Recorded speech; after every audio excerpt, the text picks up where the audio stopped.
Yani yaklaşık bir asırdır. Bir asır üzerinden geçti. 99 yıl önce Şeyh Said Efendi 1925 yılında Şubat'ın 13'ünde Piran'da hani istemediği bir şekilde bir provokasyon neticesinde, askerlerin provokasyonu neticesinde kıyam başladı. Fiili olarak başladı.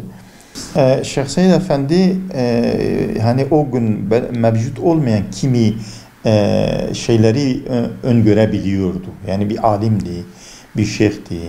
Belki Allah-u Teala'nın hani vergisi önünü görebilecek pozisyonda bir alimdi. O gün olmuş olan uygulamalara mesela halifelik kaldırılmıştı. Yani şimdi Osmanlı İmparatorluğu yani asırlarca bölgede yani ciddi manada bir coğrafyaya hükmetmiş ve bu halifelikle olmuştu ve İslam en son onların elinde kalmıştı. Halifelik ve İslam alemini bu şekilde hükmediyorlardı. Şimdi Cumhuriyet'in ilanı ile birlikte zaten ilk icraat buydu. Yani halifelik kaldırılmıştı. İşte efendim hani Ankara'da meclis kurulmuştu. İstanbul'daki işte halifelik lağvedilmiş. Belki hani ablukaya, ev hapsine alınmıştı. Yani derken hani adım adım yani batılılaşma İttihat Terakki Cemiyeti'nin de faaliyetleri neticesinde hani adım adım batılılaşmaya doğru gidildiği ortadaydı. Yani mesela bunları hani o günün ortaya çıkmış olan sıkıntılardır. Fakat ileriki aşamada bu zihniyetin daha neler yapabileceği konusunu Şeyh Said Efendi öngörmüştü. Hani daha sonra bildiğimiz gibi kıyamdan sonra camilerin kapatılması, işte askeri kışlaya dönüştürülmesi, ezanın Türkçeleştirilmesi konuları hani sonraki adımlardır. Mesela işte alfabe Arapça harflerinin kaldırılması gibi, yani bunlar Şeyh Said Efendi'nin öngörebilmişti. Bu zulümleri, özellikle İslam'a karşı olan tavırlarını bir şekilde dur demezlerse bu çok daha kötüye gideceğini hissetmişti. Bu sebepten dolayı hani tek başına dahi kalsa Hz. Hüseyin misali gibi hani zulme karşı baş kaldırma. Velev hani kendi ölümüne veya belki hani birçok Müslümanın şehadetine yol açacaksa dahi bir çizgi, bir hat çizmek lazımdı. Yani zulme karşı bir direniş ruhu oluşturmak lazımdı. Kıyamdan önce Şeyh Said Efendi aylar önce, yani 13 Şubat 1925'ten önce fiili başlayan kıyamdan önce devlet, özellikle Mustafa Kemal bölgedeki insan yani tanınan insanları, şeyhleri, aşiret liderleri, yani böyle hani insanlara önderlik, rehberlik edebilecek olan insanları bir şekilde bertaraf etme çabası ve gayreti içerisine giriyor. Bölgeyi ziyaret ediyor. Hatta yani Erzurum'a gidiyor. Bir bölgeyi kolaçan ediyor. Ne var ne yok diye. Birlikte Kurtuluş Savaşı'nı vermiş olduğu insanları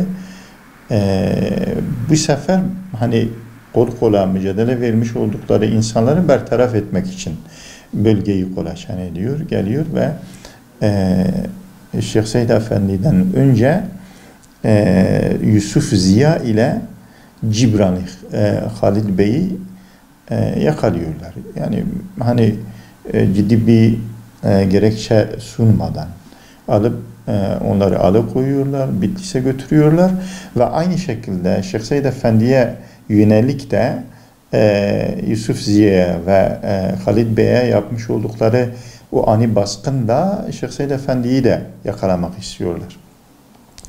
Hani onların Şeyh Said Efendi'yi alıp götürme ismi de Halid Bey ile ilgili işte sizin ifadelerinize başvuracağız diye Bitlis'e gelin ifade vereceksiniz. Şeyh Said Efendi Erzurum'da, Hınıs'ta yani o ileri görüşlülüğü neticesinde meseleyi fark ediyor. Yani o diğerlerini götüren onu da götürecekler. Gitmiyor. Yani giderken işte Hınıs kaymakamına gidiyor.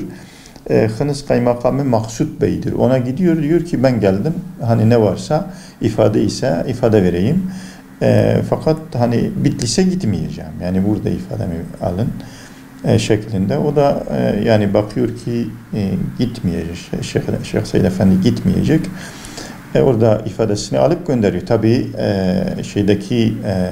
Bitlis'teki mahkeme kabul etmiyor. Yani gelecek diyor. Şeyh Said Efendi meseleyi anlıyor, gitmiyor. Gitmediği gibi tabii onlar da hani bölgede Şeyh Said Efendi tanınıyor, medrese mürşittir, alimdir, medrese sahibidir. Yani insanlar onu sever, onu sayar. Bu sebepten dolayı Şeyh Said Efendi'yi hani cebren güç kullanarak alıp götürme cesaretini gösteremiyorlar. Şeyh Said Efendi bunu görünce hani o Hınıs'taki ifadesini verdikten sonra tedbirini alıyor. Bakıyor ki hani kendi davranmazsa karşı taraf artık harekete geçmiş durumda. Onu alacaklar, bertaraf edecekler, onu yakalayacaklar veya hani Cibranlı Halid Bey, Yusuf Ziya gibi yani sadece yakalamakla da değil, idam edecekler. Yani ortadan kaldıracaklar. Şeyh Said Efendi artık hareketin geldiğini, onlara karşı tedbirin alınması gerektiğini, hani dinsizliği belki getiren onlar olduğu halde durmayacaklarını, onlara yarın öbür gün engel olabilecek birileri, bir potansiyele sahip olan insanlar varsa onları bertaraf etmek konusunda harekete geçtiklerini hissettiği andan itibaren Şeyh Said Efendi de artık halkın içine giriyor, halka gidiyor, halkı bilinçlendirmeye çalışıyor ve Hınıs'tan başlamak suretiyle parça parça peyderpey bu tarafa doğru geliyor. Karlıoba'ya önce iniyor, orada insanlarla görüşüyor. Çan'a gidiyor, şeyhlerle görüşüyor, Melekan şeyhleriyle görüşüyor. Zaten akrabadırlar onlarla. Sonra Çabakşur'a gidiyor, Daraheniye'ye derken Piran'a kadar gittiği her yerde insanları topluyor. Bilinen aşiret sahipleri, işte alimler, şeyhler şeyhlere haber gönderiyor. Gelin, hani işin müzakeresini yapıyor. Ya bakın, hükümet, cumhuriyet ilan edildi. Bak, hükümet bir şeylerin peşinde. Yani öyle bir aşamaya geldi, artık basında bile gazeteler yani açıkça dine, imana, peygambere, kitaba hani aleyhte, din aleyhinde yazılar yazıyor. Yani böyle kendini bilmez, belki din düşmanı kimi yazarlar. Din aleyhinde, Kur'an-ı Kerim aleyhinde, İslam şeriat aleyhinde, halifelik zaten onun aleyhinde, İslam peygamberi aleyhinde yazı yazmaya başlıyorlar. Ve Şeyh Said Efendi de bunların hani artık büyük bir sancının ön göstergeleri ya da ön sancıları olduğunu açık açık millete anlatıyor, anlatmaya çalışıyor, bilinçlendirmeye çalışıyor. Gidişat kötüdür, biz bunun önünü almazsak onlar bizi alır şeklinde millet buluşmasını gerçekleştiriyor. Kimi yerlerde, camilerde, hutbelerde, kimi yerlerde işte hani bilinen köy meydanlarında veya işte bilinen insanların evlerinde insanlarla buluşuyor, konuşuyor, görüşüyor. Bu işin müzakeresini yapıyor. İleride ne olacak, ne bitecek, biz ne yapmalıyız şeklinde istişaresini yapıyor. insanlar hani insanları bilinçlendirirken evlerine gönderdiğinde hani her şeye hazırlıklı olun diyerek geliyor. Mesele duyuluyor. Yani Şeyh Said Efendi yola çıktı. İnsanlara işte hani davasını anlatmaya çalışıyor. Piran'a geldi. Hadi onu görmeye gidelim. Piran'da çok daha farklı büyük bir kalabalık oluşuyor. Onu karşılamaya geliyorlar. Ve hani Piran günü 13 Şubat Cuma günüdür. Cuma hutbesini veriyor. Ve hutbede toplanmış olan insanlara yine böyle işin başından başlamak suretiyle insanlara anlattığı gidişatın kötülüğünü tekrar anlatmaya çalışıyor. Ve hani İslam dini uğruna eğer gerekirse cihad etmek gerektiği hususunu özellikle vurguluyor.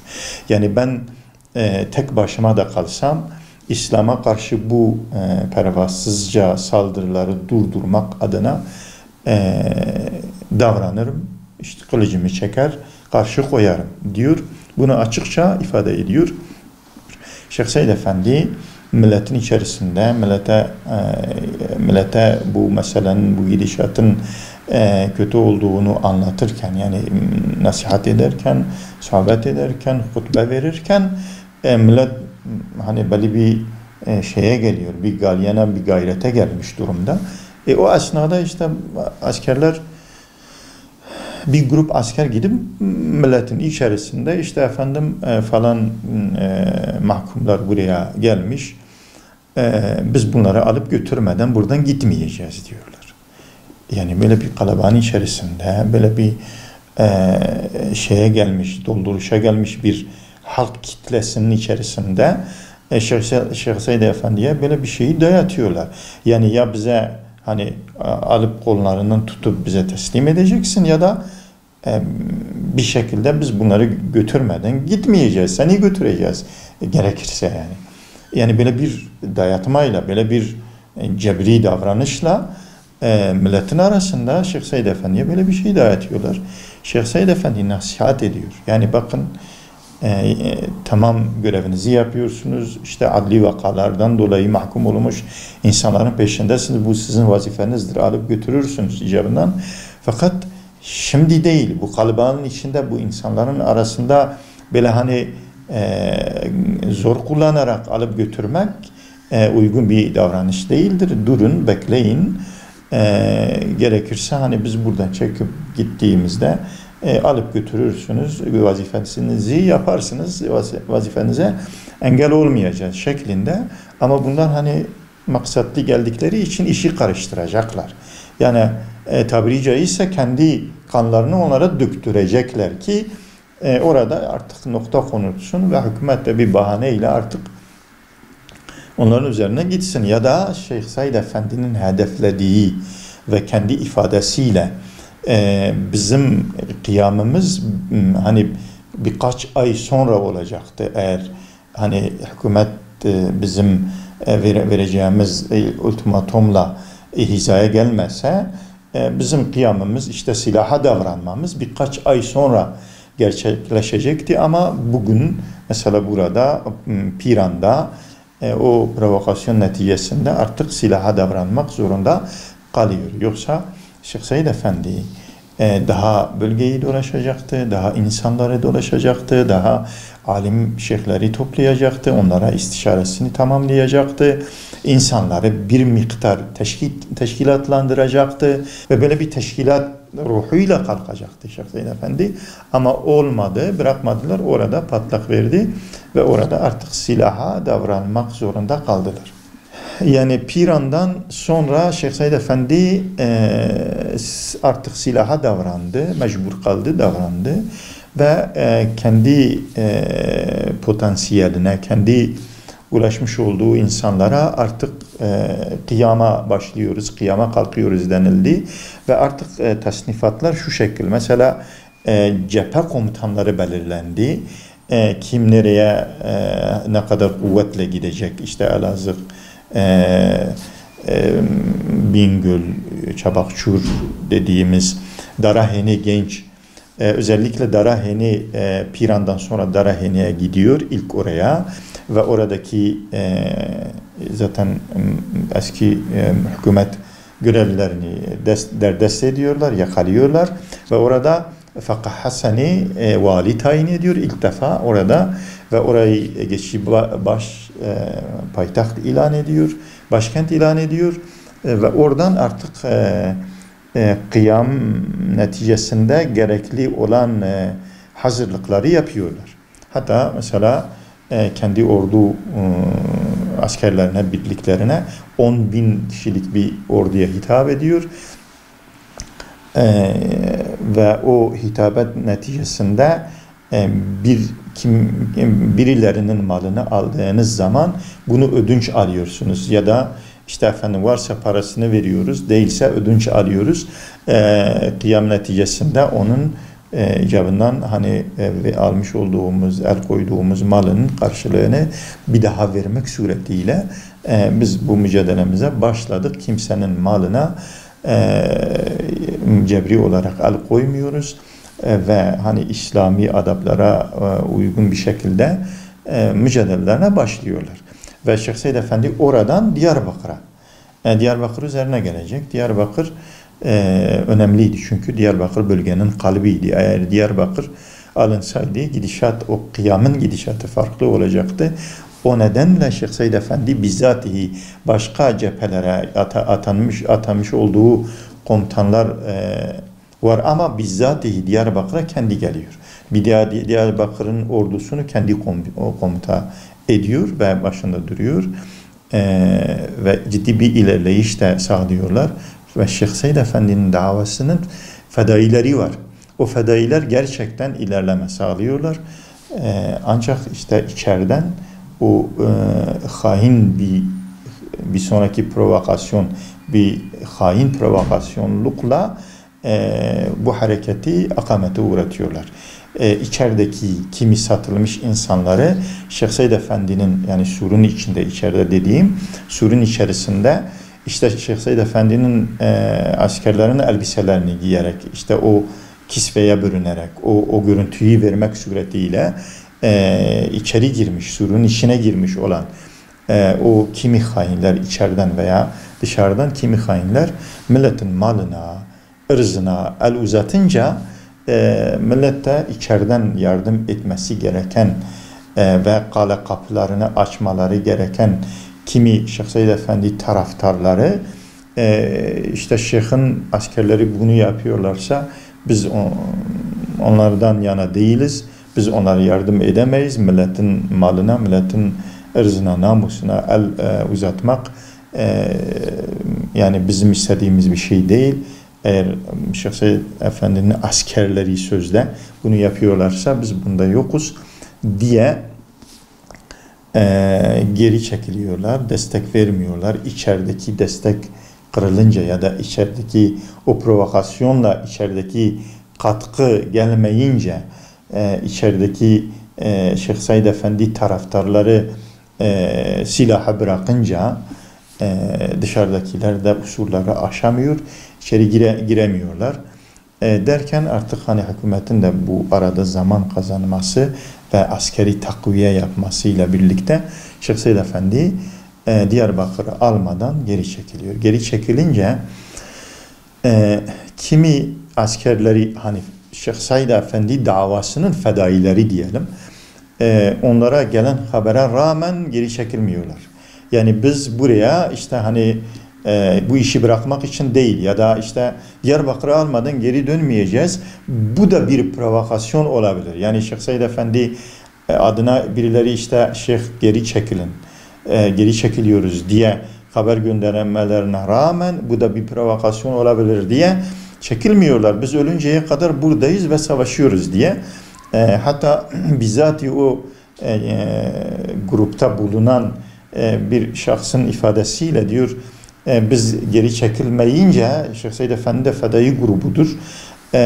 Diyor Şeyh Said Efendi baktı ki hepimiz burada öleceğiz ama geri çekilmeyeceğiz. Şeyh Said Efendi kendi sarayına gönderiyor. Sarayına gönderiyor. Bak benden emir geldi. gelin yani artık biz geri çekiliyoruz çünkü bu durumda şartlar uygun değil, savaşamayız, savaşırsak bütün olarak hani şehit olur gideriz. Dolayısıyla geri artık diyor biz onun sarayını görünce emin olduk ve geri çekildik. Geri çekildiğimiz zaman da artık Şeyh Said Efendi'yi korumakla meşgul olduk. Çünkü o fedai grubu Şeyh Said Efendi geri çekildikçe çatışarak geri çekiliyor, böyle hani kaçarak değil. Geri çekildikçe o fedai grubu onu koruyor. Derken işte Lice bölgesinde Lice ile Genç arasında o bölgede bir daha cephe savaşını verme konusunda istişareler neticesinde bir mevzi hattı oluşturuyorlar. Orada bir daha yani gelen onları takip eden askerlerle orada bir daha böyle göğüs göğüse çarpışma gerçekleşiyor.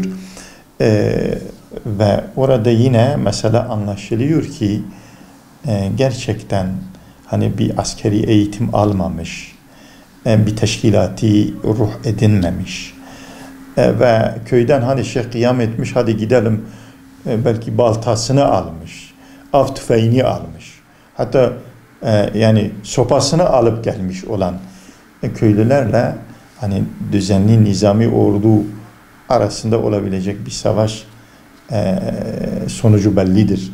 Dolayısıyla orada hani bir acı tabloyla karşılaşılıyor. Yani toplar patladığı andan itibaren o sopasını alıp gelmiş olan köylülerin arasında bir panik havası oluşuyor ve herkes dağılıyor. Dağılınca işte hani o normalde nizami ordu da Şeyh Said Efendi'nin kıyam ordusu da hani millet bir havayla sağa sola dağılınca orada da artık cephe savaşının verilemeyeceği hususu, gerçeği ortaya çıkıyor ve Şeyh Said Efendi oradan da geri çekiliyor. Şeyh Said Efendi ve çekirdek kadro, kıyamın çekirdek kadrosu ve onların fedai grubu kıyamın ateşinin sönmemesi için ve hani bu meselenin hükümet yanında kar kalmaması için ya da belki bunun bir sonraki aşamada hükümetin bu millete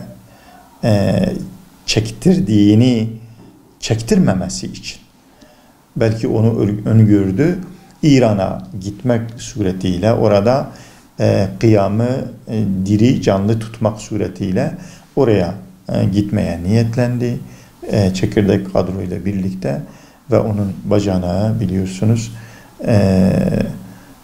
binbaşı Kasım'ın ihanetiyle Abdurrahman Köprüsü'nün üzerinde o ihanet neticesinde Şeyh Said Efendi yakalandı ve idam edildi.